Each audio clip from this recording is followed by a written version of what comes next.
Do you feel like Donald Trump is in some way God's chosen one as a candidate? I do. I think he's been sent from above. He was put in here for a reason. I pray to God every day. I pray every morning, and I do thank God for. I thank God to put His hand on Donald Trump, and give him the right directions to lead this country and to be a leader of this, in our country. So I believe he is. I believe he is a gift from God that's trying to save our country.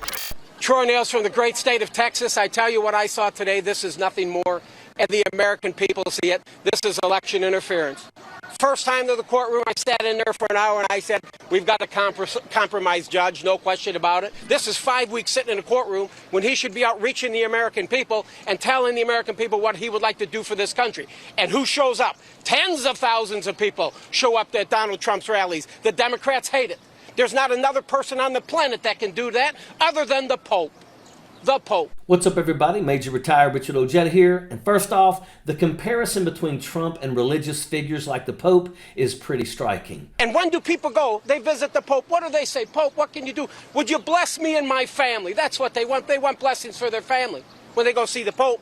When people come to Donald Trump's rallies, they're saying, Donald Trump, we need you more than ever before. You can almost imagine the scene, the bustling city streets, the reporters with their microphones, and Representative Troy Nehls of Texas dropping these bombshell comparisons. Nehls essentially argued that just like people seek blessings from the Pope, they look to Trump for guidance and leadership.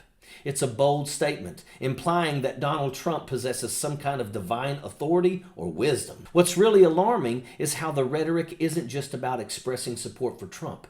It's about elevating him to almost godlike status. It's like they're building this cult of personality around him, where his word is gospel and questioning him is heresy. And all the dishonest media, all of you out there, you don't want to talk about it. You don't want to talk about it. But I can guarantee damn well to you this. Donald Trump's going to be the 47th president. Donald Trump's going to be the 47th president, and he's going to make America great again.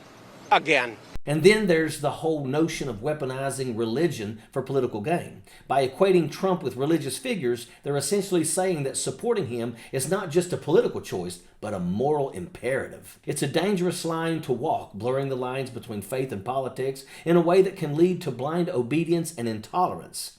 But perhaps what's most troubling is the disconnect between Trump's purported religious alignment and his actual behavior.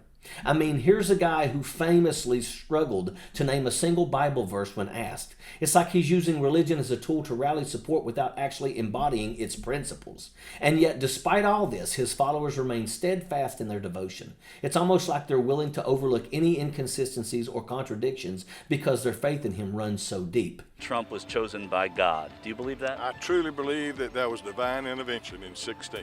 Absolutely. I'm a believer. Without a doubt. If Donald Trump wasn't elected in 2016, this country would be a third world country. We're headed that way now if we don't get it stopped. God don't choose a perfect man. He chooses a man that can do the job.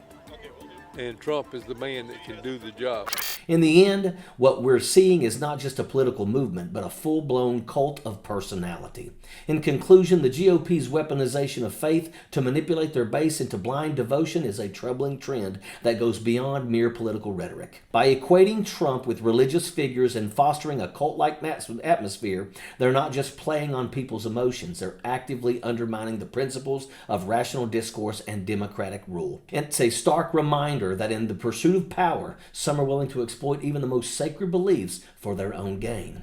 As we navigate these turbulent times, it's essential to remain vigilant and question the narratives being peddled, lest we fall prey to the dangerous allure of blind faith in the GOP extremist agenda. We need you to wake up, folks, and fast, and that is a fact. Sappers clear the way, airborne all the way.